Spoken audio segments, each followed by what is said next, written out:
hitam. Hitam September yang kelam, mengintip masa lampau perjalanan panjang demokrasi di negeri yang tak punya nyali. 30 September 1965,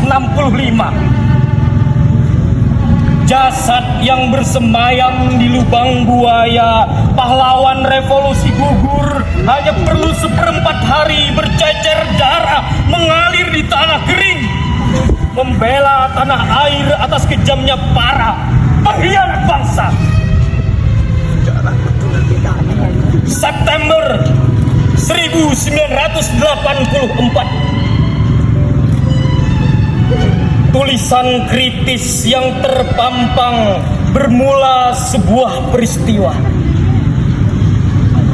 Aparat yang keparat meletuskan senjata membabi buta, beratus-ratus nyawa melayang.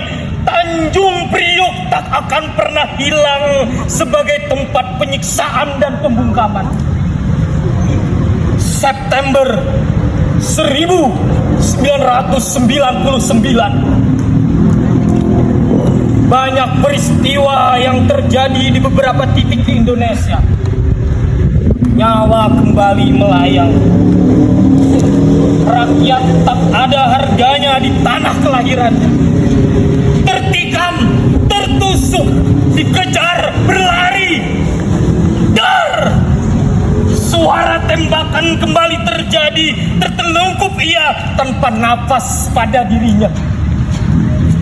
September 2004, Munir dianggap seorang penyinyir. Suara dan tulisannya mengganggu para penguasa yang rakus. Menuju Belanda, Munir telah tiada saat mengudara. Negara kembali dengan ciri khasnya setelah reformasi. Tersangka ditutupi, kasusnya hilang, penguasa yang membentengi. Beberapa tragedi terjadi di bulan September. Karhutlah reformasi dikorupsi. Janji-janji politik para penguasa yang ingin memimpin negeri. Saya akan selesaikan kasus HAM. Saya akan selesaikan kasus HAM. Saya akan selesaikan kasus HAM. 4 periode setelah kepeninggalan Munir masih sama. Dan sekarang rempang di zaman Pak Jokowi. Rempang di zaman Pak Jokowi. Pemimpin 2 periode menurunkan demokrasi di Indonesia. Di mana negara yang berkeadilan? Di mana negara yang berkeadilan?